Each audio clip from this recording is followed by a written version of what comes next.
Hey folks, and welcome to the Salty Seaman Tales from the Fleet.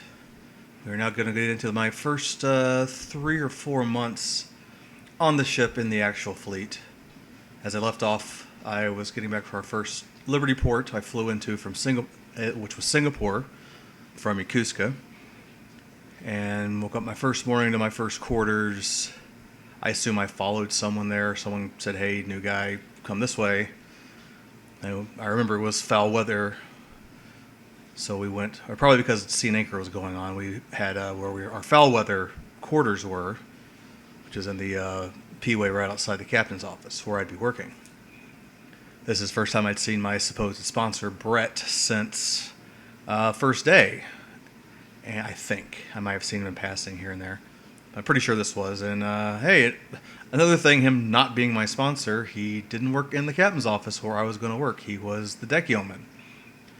A job I would take in about 3 years' time. Actually, he might not even have been at quarters. Maybe I saw him in the berthing, because he did have a sea and anchor position as a phone talker, if I remember, back then. So, but regardless, I ended up going to my office where, of course, I'm the FNG, and part of it is basically this person, her name's Heidi. She's a YN3. She basically became my de facto sponsor. She was showing me, the basics of routine admin functions, taking me around where to deliver paperwork to the ship sec, the XO, the CO, where my GQ station was. So I followed her. I was in the same GQ station, and just all that fun stuff, and getting my initial different kind of paperwork I needed. Beyond just learning the ropes of my job, there was, I had to get 3M qual. That's everyone. If you don't know, every person on a ship is a maintenance man and a basic firefighter. So I had to get my maintenance paperwork to get that signed off and qualified. Same for my basic damage control and messenger of the watch for port watches. So I got all that paperwork. And Heidi was, I wouldn't call her a good person. I didn't particularly care for her. She'd kind of be nice to you, and then she'd say shit behind your back, and she kind of lorded over being a third class over the E3s in the office a bit. My friend Yabara, she was nice to her, I think, for various reasons. I think because they kind of came up together a little bit, but she didn't treat her too bad. But the other two that followed me, none of us particularly cared for her, and thought she had a bit of a ego on her for being all of a couple of years in longer and holding an E4 rank. So. And yeah, she didn't like smokers. I was a smoker, so every time I came back from a smoke break, for the next year, and when Brett moved in too, came back to the office, she was always complaining that we stunk of smoke, which we probably did, but she must have had a really sensitive nose to really notice it that much.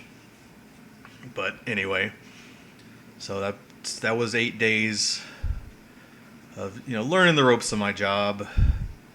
I did my first GQ. I think we did at least 2, maybe 3, because we had an upcoming engineering event called OPI, which they don't do anymore. In fact, I'll get more into a little bit of there is to tell about OPI, but this was the big thing going on. It's a big operational propulsion plant maneuver. I think that's pretty much OPI stands for. And part of that is GQs and making sure the engines function correctly, and it was a huge endeavor, and it was kind of what the ship was involved in. And of course, I'm trying to grasp all this, and I really don't understand much of it. But whatever. Moving on, just focusing on learning how to write the plan of the day, doing basic correspondence, mail, delivering paperwork, which is mostly what I did because I didn't know that much of anything else. And I'd get lost. First couple days I got lost. It's pretty easy to get lost on the ship. Even something as simple as either the XO and the CO and the ship's sex office weren't that far from us, but it's just so easy to get lost inside those big gray things when you don't know where you're going, and you really don't especially when you really don't know how to read bullseyes yet. So it says that it was 8 days. The ship rocks a lot. The Blue Ridge is a single screw V bottom, and it's really big. So it means it kind of tilts back and it pitches and yaws quite a bit. It was not a good ship if you had any kind of motion sickness at all. We had a lot of, more than any other ship I ever had, I've seen people with a lot of problems with seasickness. Luckily, I've never had motion sickness, and that was the first time I ever hit rough waters, and that boat was the only time I ever got sick. Like the night before we pulled in, we had spaghetti, and like the sea, we were getting into the Sea of Japan at that point, where it gets pretty rough. And yeah, my stomach was feeling loopy. I went to take a shit, so I felt like I'd take a shit, and then I had to throw up at the same time. Luckily, just one, blah, so it wasn't too bad. But never had a problem again the rest of my time. So, I guess I'm lucky that way. The aforementioned Heidi always had problems with it. Another guy, Krantz, who came on board, he had a lot of problems with it. We had an RP-SN. She actually got separated because of it, chronic seasickness, which is a thing. Which also found out a few months also, chronic sleepwalking is a thing. And I think peeing your bed is too. I don't know anyone who did that, but there was a guy in a deck seaman in Flag Boat Pool, which is the Admiral's staff, his deck department. Like, he kept wandering around in the middle of the night, and they finally booted him for it.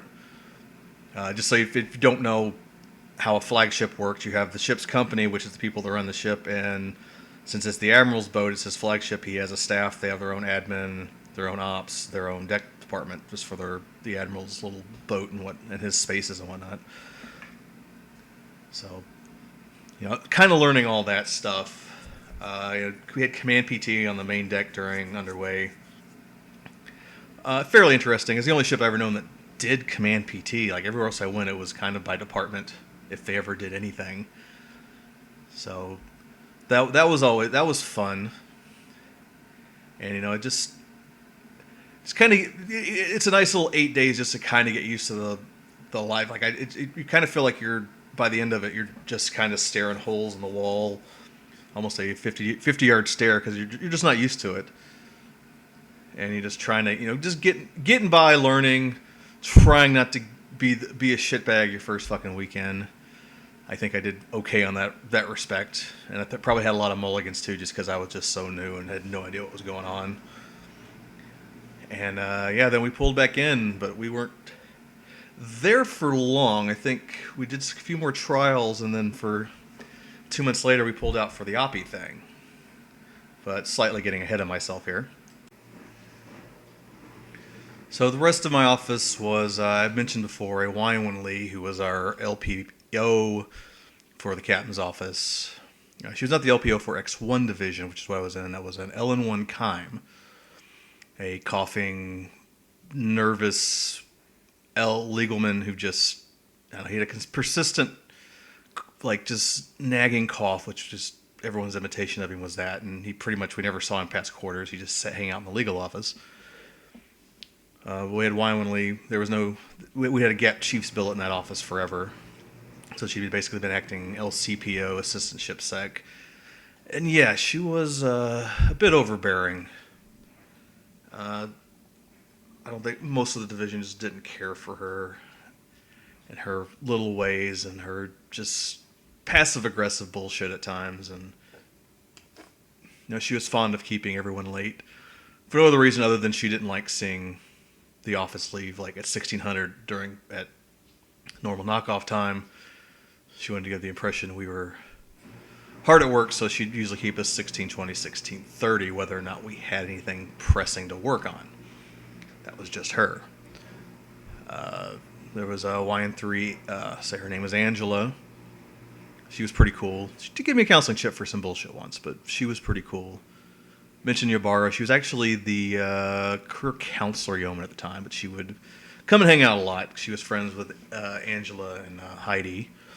YN2 Tate, he was, just cool dude. He's a Master Chief now, and he was, no one messed with him. That's one person Wynwen Lee did not mess with.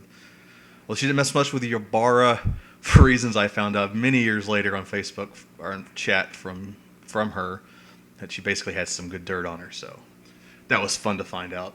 You're given her holier-than-thou attitude, super religious type, So, won't say any specifics, But yeah, that was funny. So we pulled in, and first guy, this guy SH3 Cole, decided to take me under his wing and take me out because I'd been there 2 weeks before, but I hadn't really seen anything other than the big Buddha. He took me out to show me around town. Where everything really was in Yokosuka and the Haunch. He took me to my first sushi, which I enjoyed immensely. Glad I've never been scared to try new things. I know there's quite a few guys who were there 3 or so years and never tried it because ooh, raw fish. Believe it or not, back then, it was still pretty exotic in 1996, especially depending on where you're from. It wasn't as common as sushi is now, where you can get it pretty much anywhere. And I mentioned we went through ship's end-dock, or I didn't mention, but yeah, there's another end-dock we had to go through. It was about a week. You get about half of your basic DC. Half of it was basic DC, a little bit of maintenance, and just a lot of basically what to expect on the ship. But it was a nice, week, not out of the office, and you don't have to go back. I think they usually got off 1500, 1530, and we could just go. Just pretty nice compared to working under Wai-Wen Lee and her. Holding us extra 30 minutes, which in retrospect isn't that long, but when you're a young guy and just want to get off and go do other things, just felt like fucking torture the entire time. And I'm getting my calls. The only one I really got done pretty fast was the Messenger of the Watch. We were in a 5-section duty at the time, so I got that call pretty quick because I was a messer under instruction UI every duty day till I was complete. I became a messenger and basically dicked around in my 3M and DC forever until I was dinking both and was getting in trouble. That's a little further down the line. One of the big things here is this when I started dating a girl on my ship. So those 2 months before Guam, it's pretty much where most of my time was occupied with. Basically, when we got to Guam, which we'll talk about here in a minute, it was moving too fast and too serious, and I was just 19-year-old kid wanted to experience Japan, date some Japanese girls. Why am I getting so tied down with a girl on my ship? And all that stuff. And being a 19-year-old kid, I kind of dropped her like a bad habit in Guam. No rhyme or explanation. She was not happy with me. However, I had made friends with this other guy, Mark, and her and him met through me because we'd hang out, and they ended up dating and are now married with a kid. So all that worked out. So funny how life works sometimes. But yeah, I was either with her or in Japan, hanging out in Japan. Occasionally hang out with the Cole guy, like I aforementioned Mark. I think I swear on time I met Gordon, who I'd be really close with throughout the rest of the year before he transferred. He was getting short, but cool guy, OS. Still have him on Facebook as well. And that was first kind of 2 months, was just going to work. We do import GQs. I got in trouble one time because I got lost. Or our GQ station was, every time I'd been to it was at the secondary spot because we were in DC Central, and when the load dropped, you're supposed to move from there. But then we had an import GQ where we were supposed to go to there, and I didn't know it, so I went to where we normally go, or I knew it, and no one's there. I'm like, what the fuck? I'm kind of walking around, and being the dumbass I was, I went and had a cigarette, and then finally found my way to DC Central, first time in there, and they're just like, where the hell were you? I was like, I couldn't find it. I went to the normal place. I've been wandering around. I was like, what, did you smoke? I'm like, yeah, I took a smoke, and yeah. Not showing enough effort to find where I was supposed to be, so I think Tate gave me my first counseling shit, so that was fun. That little bit of stupidity on my part, lessons learned. Kind of one of the things that happened is we got announced to us, I think a day or two before we pulled back in, coming back from Singapore, was they changed the drinking policy. No longer 18 to drink beer on base. Now it was 20 everywhere, no matter what, as per the laws of Japan, which are such bullshit because there was at the time liquor and beer vending machines everywhere. And there was no way to check ID. And I'd seen kids in like their school uniforms buying beer at the 7-Eleven. Like it wasn't enforced whatsoever. But yeah, it basically left me in the lurch for the next 8 months of running the risk of getting caught. But I found my favorite drinking hole out in town, and anyone who's stationed in Yokosuka, of course, would know this place called Popeyes. It was just a dive. I mean, most places in Japan are very immaculate and clean. It's one of those countries that prides itself on its cleanliness, but not Taxon, who it was a blaring heavy metal dive. The whole place was just disgusting, and people had like these dirty $1 bills signed, nailed up everywhere. Everything was falling apart. There was like, ripped out car seats for seats around the place, so like an old ratty pool table. And he blasted like heavy metal music videos like 24/7 when he wasn't playing hentai tentacle porn, which he would do it sometimes because Tack was fond of drinking along with his customers. So Popeyes would stay open till anywhere from as late as 3 a.m. or as close as early as 11 p.m. depending on how drunk he got and decided to close the place down. So yeah, his one of the signature drinks there, the Green Eyes one, I never cared for. Like you get a regular mixed drink, he hooked you up. Like drinks in Japan were going, $6-7, and that was, completely outrageous by American standards in 1996. But I mean, that was just the standard cost of the drink. He was usually $1 cheaper than everyone else, and he'd pour you a glass of Jack and Coke, and it would be 95% Jack and a splash of Coke for color. I swear. I don't know if this guy had to hook up with Yakuza for cheap liquor prices or hook up on base. The base package store, which I think is probably the case. However he did it, that was the cheapest place to drink and get the bang for your buck for sure. So I wasn't a fan of the Green Eye, but I did love the Suffering Bastard, which was a pretty strong drink that didn't taste very strong. I believe it's like equal parts gin, vodka, lime juice, and ginger ale. I think it's about the mix of it if you want to try it at home. And yeah, I'd seen a lot of people who didn't realize how strong it was get pretty fucked up on them by drinking too many too fast to show how bad they were. It was always, they bring a new guy in, he thought he was bad. Like I've seen that so many times, and just watch them. They drink like 5 and 10 minutes and talk about how bad they were, and then they were stumbling, but then they were falling over drunk or stumbling, after a few minutes.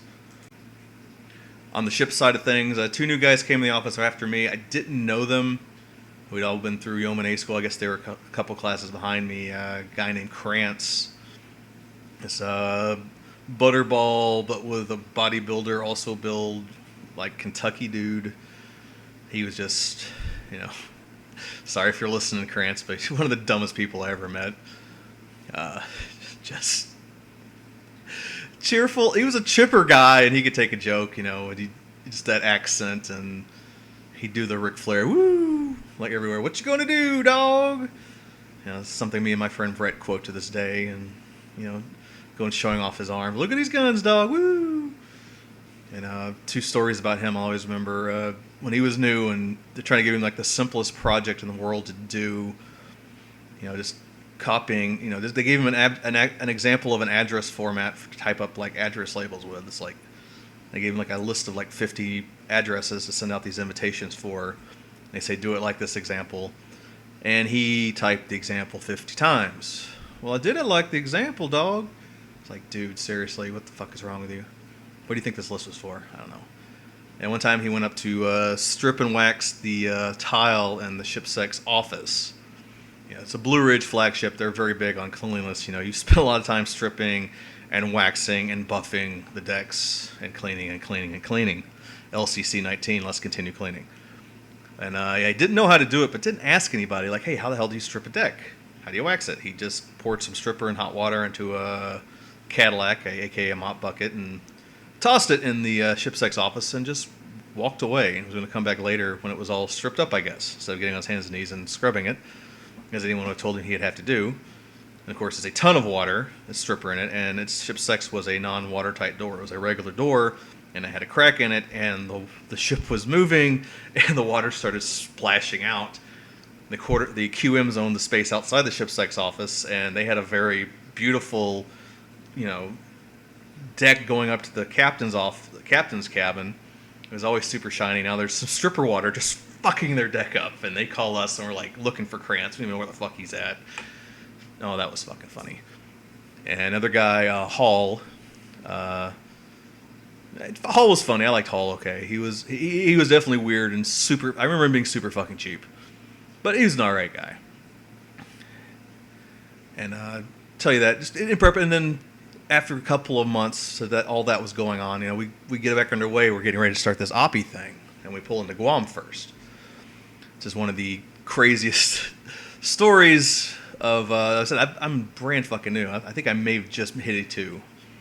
You know, a couple months under my belt as being in the Navy, in the real Navy, and we pull into Guam, and I think we're there for like 2 days, 3 days maybe. And first night, so I feel like half the ship, like most of the ship went to this that was off duty, went to this place called Wet Willie's. It was a bar on the beachfront. I said I was still dating the girl on the ship at the time. We went there for a couple hours and went and got a hotel, and we missed all the fireworks. The smallest incident was a female ensign Heine, as a deck divo, was doing body shots on all her deck seamen with her giant tatas, between her giant tatas, and a few of the officers. There was one, this fucking fat ass ensign Doling who spent his whole time as an ensign because he was overweight. He was a former football player, but I heard he really didn't. I don't know. Anyway, I heard the guy died, so I don't want to talk shit about him. He was a good guy anyway, so I probably shouldn't. But the real thing was my previously mentioned Divo, Ensign Nichols, along with there was a Marine Communications Detachment on board, and their CO, Captain Gatch, and an E5 female from radio, RM2 Gunkel. The three of them decided to go out to the beach and do some Chinese finger cuffs, or the Eiffel Tower, or spit roast, whatever you want to call it. Now, these guys were obviously hammered beyond belief, so they walked away from Wet Willie's. I guess they figured it was far enough that they were in the dark and close and far enough away from the bar that no one could see what they're doing. So they're having a little fun right there on the beach, and the closest people from the bar could see them. So people started kind of wandering over and viewing it, and cameras and video cameras were busted out. And it lasted about to the point of apparently someone's camera, they forgot to turn the flash off, and a flash went off, and the three of them scattered, of course, but damage was done. Like, everyone knew about this, came back to the ship, there was investigations. I'm sitting there, I think Tate says, I'm going to bring up some food to Ensign Nichols in his office. I'm like, yeah, usually he came in the office once or twice a day all the time. I was like, yeah, I haven't seen him this whole underway. Where is he? And everyone just looks at me like I just farted in church. They're like, what do you mean, where is he? Like, I don't know. They're like, you didn't hear? I'm like, hear what? Then I get the full story. All that was, the three of them went to Admiral's Mast. Marine Captain was booted. The RM2 was booted. My ensign was former chief, so he was not easily booted. He got moved out. He went to the personnel office on base, and at one point was walking around in chief's anchors. He lost his commission. So I remember seeing him. I think I was walking with Brett, and we were like, hey, how's it going, Chief? And he said, fuck you. And I was like, good to see you too, Chief. And then someone told me a while later they see him walking around not only with bars on, but silver bars. So he must have appealed it, not only got his commission back, but got promoted, which is pretty fucking impressive considering that what a stink that incident was. I made Stars and Stripes. I think the E5, she went on like Sally Jesse or something. Like, she tried to appeal it all the way, and they kept denying her. He got to stay in. Of course, the Marines don't play. That guy was fucking gone. But it just became like the most infamous, incident on the ship for years and years. We had as the funny super overweight SH guy Woodford said one time. Is like, "What's the word of the day, Woody?" Like, "Oh, sex on the beach." What does that mean? Either an alcoholic drink or a result thereof. Woody was always good for the word of the day. The fattest motherfucker's ever seen in the Navy, but goddamn, he was funny. So anyway, I think I'll call it there. I just wanted to get up to the sex on the beach incident. Hope you guys enjoyed it. Of course, always like this video if you liked it. Subscribe to the channel if you haven't. Ring the bell if you want to be part of the old alert team. This is it for the Salty Seaman, and I'll talk to you freaks later. Peace.